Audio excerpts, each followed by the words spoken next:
Dear Love, araw-araw sa Love Radio.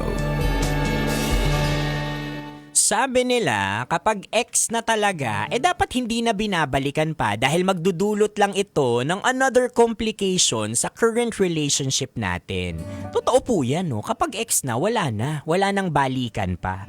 Pero paano kung matuklasan mong hindi pa pala nakaka-move on ang partner mo sa past relationship niya?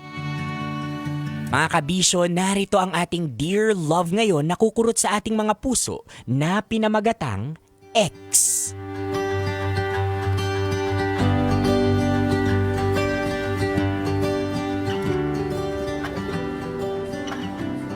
Nagustuhan mo naman ba yung pagkain, Missy? Oo naman.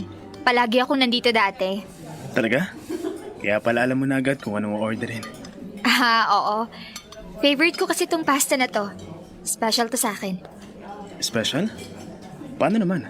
May kwento ba tungkol sa pasta na to? Lagi kasi naming ino-order to ng ex ko dati. Si Jello.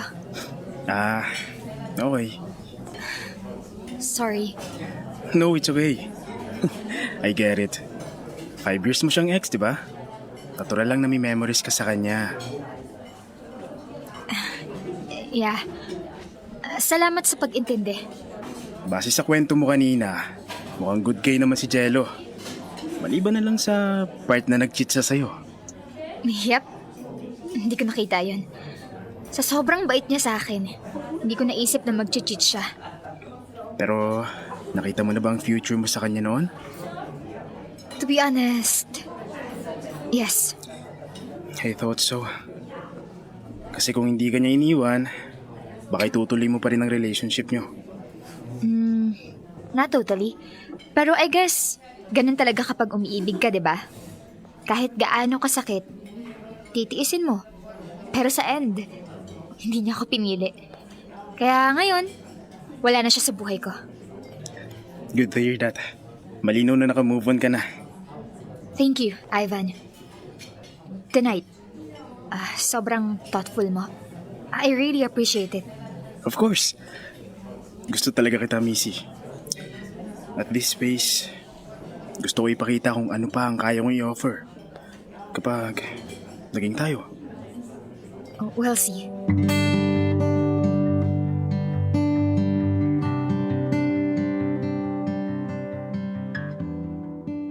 Dear Love, ako nga pala si Ivan.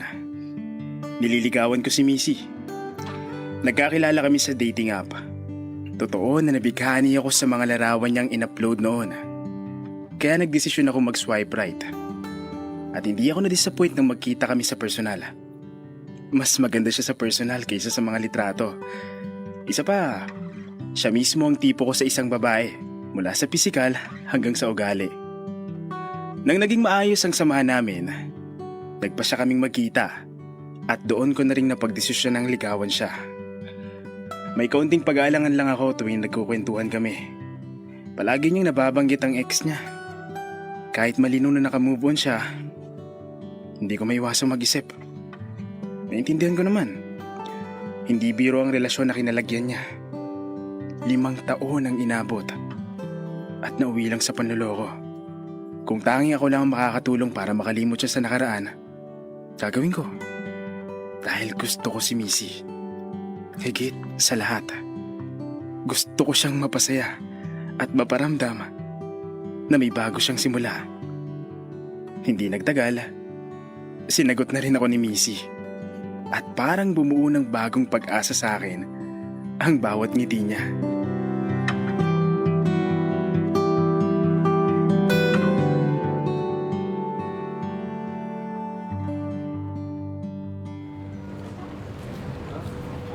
Ano babe? May gusto ko pa bang puntahan na store? Actually, wala na, love. Love? Babe. Sorry. It's okay. So, saan mo naman gusto kumain? Sa Mr. Chicken na lang. Doon na naman? May alam mo namang favorite ko yun, di ba? Favorite ko yung chicken nila na. Garlic parmesan. Tapos drink na lemonade. Dahil yun palagi yung kinakain nyo ni Jello, di ba? Galit ka ba? No, babe. Kabisado lang kita. Sige na nga. Sa iba na lang. Sige. Doon na tayo kumain. Baka hindi mo na naman ako pansinin ng 3 araw kung hindi kita napagbigyan. Yay! Love mo talaga ako, no? Oo naman. Mahal na mahal kita. Babe, pwede ba tayong dumaan dun sa favorite donut shop ko? Oo na, babe. Alam ko na yan na ire-request mo. Pero hindi dahil dun kami palaging kumakain ni Jello, ah. Oo na, babe. Hindi ko naman iniisip yun. Pero alam mo ba, may nakarating sa akin na chismis. Dun daw dinadala ni Jello yung bago niya. Kakainis eh. Alam niya naman na special yung lugar na yun. Tapos dadalhin niya dun yung kabit niya. Nako, wag niya lang subukang gawin sa bago niyang ginawa niya sa akin noon. Isa pa, ang balita ko, alam mo ba, ang pangit-pangit ng pinalit niya sa akin. Wala sa kalingkingan ko. Hindi ko nga alam kung ano nagusto ni Jello dun. Eh kilala ko siya. Hindi pumapatol yun sa mga pangit. Ewan ko ba? Oh, bakit ang tahimik mo? Sobrang daldal mo eh. Mahal mo naman ako, di ba? Oo nga. Tara na. Nagugutom na ako.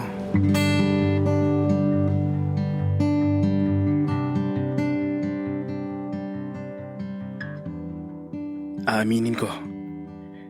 Minsan, naririndi na talaga ang tenga ko. May anong pagdududa rin na baka hindi pa siya tuluyang nakaka-move on sa ex niya. Pero pinipili ko maniwala. Dahil araw-araw niyang sinasabi na mahal niya ako. At ako naman ang kasama niya sa bawat sandali. Ramdam ko naman na masaya si Missy kapag magkasama kami. At hindi ako magsasawa na maghintay.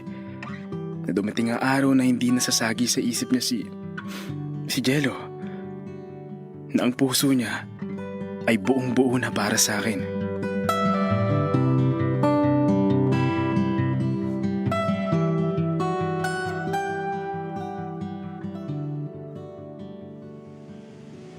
Babe, check mo to. Parang bagay sa itong dress. Babe? Uy, bakit di mo ko pinapansin? May problema ba? Wala. Babe, I know you. Kapag may problema ka, 3 guhit yung kunot ng noo mo. Tell me. Huwag mo akong kausapin. Kung alam mo may problema, ikaw ang bahalang mag-isip. Paano ko malalaman? Hindi naman ako manghuhula. Naloloko mo ba ako, Ivan? Ha? What do you mean? Sabihin mo lang kung papunta na rin to sa lokohan para maghiwalay na tayo. Teka. Ano bang pinanggalingan ito? Ewan ko sa'yo. Nagmamaang-maangan ka pa. Ano nga kasi? Para kung may kasalanan ako, may papaliwanag ko. Buksan mong Instagram mo. Ngayon. Oh, ito na. Sino yung Miles, ha? Bakit nagka-followan kayo? Si Miles? Pinsan ko yan, babe. Pinsan? Hindi mo nga nakuwento sa akin. Malayong pinsan. Ngayon lang kami nag-reconnect mula nung nag-migrate sila sa Canada. Sinungaling. Patingin nga ng picture niyo noon. Wala kaming picture together, babe. Kung meron man, baka nasa album sa bahay ng tita ko. Pero babe, totoo. Pinsan ko si Miles. Pinsan mo yan? Tignan mo yung pinsan mo. Hubadera. Imposibleng hindi mo pinagnanasaan yan. Ano bang sinasabi mo, babe? Hindi maganda yan. Ayan! Pinagtataasan mo na ako ng boses. Kasi naman, kung ano-anong iniisip mo. Oh, bakit ka umiiyak? Bakit feeling ko?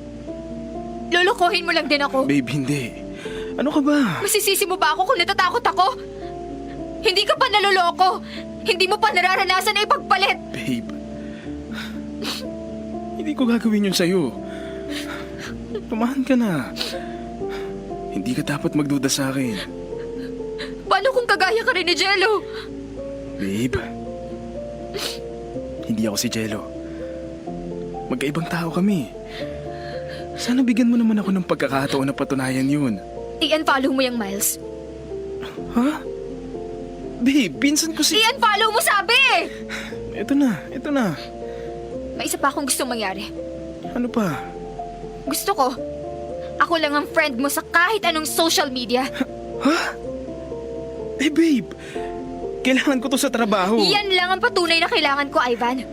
Kung hindi mo kayang gawin yan, mabuti pang itigil na natin to.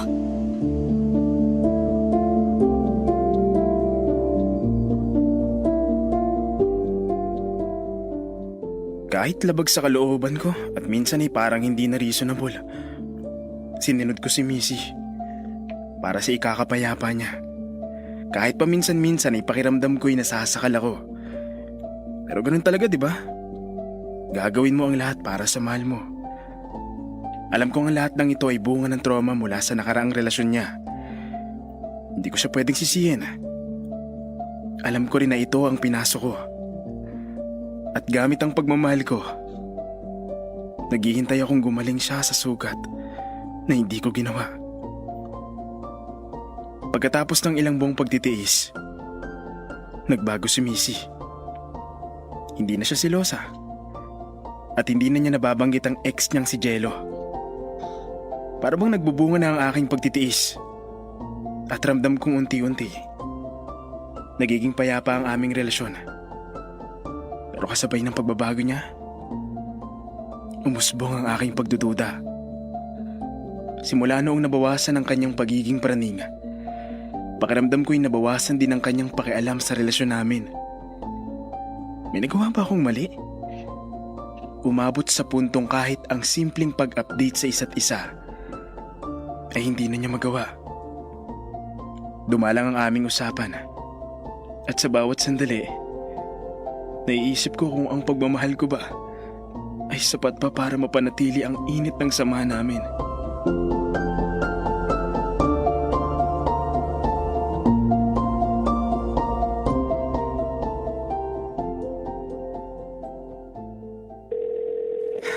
Missy, nasan ka ba? Sumagot ka. Babe, bakit hindi ka sumasagot? Kanina pa ako nag-aalala.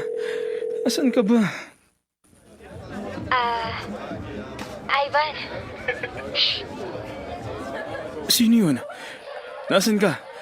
Nasa bar ka ba? Ivan, may gusto akong sabihin sa'yo. Sino yun? Sagutin mo ako. Si Jello. Si Jello? Bakit mo siya kasama? Ano pa tumisi? Sorry, Ivan.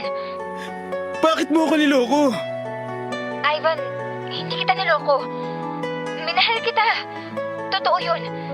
Pero marami akong narealize sa relasyon natin. Narealize ko na sa pag-ibig, dapat mahaba ang pasensya mo at marunong ka magpatawad. Anong ibig mo sabihin? Single na ulit si Jello. Kinausap niya ako. Humingi siya ng second chance. At narealize ko, kung mahal ko talaga siya, dapat matuto akong patawarin siya. Hindi ganyan ang ibig sabihin ng pagmamahal, Missy. Narinig mo ba sarili mo? Makakahanap ka rin ng babaeng para sa'yo, Ivan. Missy. I'm sorry. Missy, sandali. Diba sinabi ko, gagawin kong lahat upang tayo pa rin sa huli. Biglang nalaman ko, may hinihintay ka lang palang bumalik. Sana sinabi mo, dahil di ko maisip ano bang nagawa kong mali. Sana sinabi mo, para di na umibig ang puso ko muli. Sana sinabi mo, para di na umasang may tayo pa sa uli.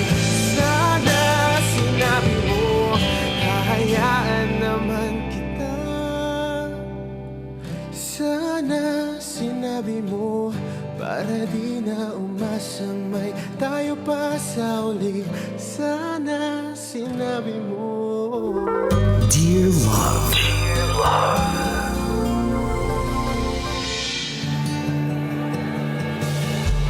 Ang sakit maging rebound, no, Ivan? I mean, yun yung katotohanan ng kwento mo eh. At the end of the day, nagmahal ka lang. Valid naman yung naramdaman dito ni Missy. Pero wag natin itapon yung katotohanan na somehow ginamit ka niya. Ginamit ka niya at ginawa kanyang waiting shed kasi naghihintay siya, umaasa pa rin siya na one day, babalikan siya ng ex niyang si Jello. Na nangyari nga. 'Diba? At naiwan ka na nandyan. Pero Ivan, sa mga katulad mo, tandaan mo lagi na hindi ka talo. Lalong-lalo na kung naging honest ka sa nararamdaman mo at naging genuine ka sa nararamdaman mo. Kailanman hindi natatalo ang pusong laging totoong nagmamahal at totoong lumalaban. Ang totoong talo dito ay yung mga katulad ni Missy. Alam ko may mga pinagdadaanan, valid naman yung nararamdaman natin no, na mga ganito. Pero hindi po dapat natin ito ginagawang rason para manakit, manggamit ng ibang tao. Tao po sila, hindi sila band-aid, hindi sila panakip butas lang. Totoo naman na somehow sa mga relationship natin, 'di ba may mga napupulot tayong aral. At yun naman talaga yung goal every time we go into a relationship. Mapa failed relationship man ito or successful man yung relationship na ito, may mapulot tayong aral. At ang dasal ko na lang sa iyo, Ivan, ay mahanap mo sana yung isang babae na mamahalin ka ng lubos, higit sa pagmamahal na kaya mong ibigay kay Missy. At sa mga katulad ni Missy, magsilbi sana itong paalala sa inyo na ang karma ay isang parcel. Anytime pwedeng kumatok yan sa inyo, lalong-lalo na sa mga pagkakataong hindi mo inaasahan. Totoo mga kabisyong, babaguhin tayo ng pag-ibig. Pero sana piliin natin na every time na binabago tayo ng pag-ibig, binabago tayo nito on a positive note. Mas ginagawa nila tayong or mas ginagawa dapat nito tayong tao. Makakasama niyo po ako maya-maya, Konyo Bicolano. Ito po ang Dear Love. Sana lang akong umibig. Ako Metro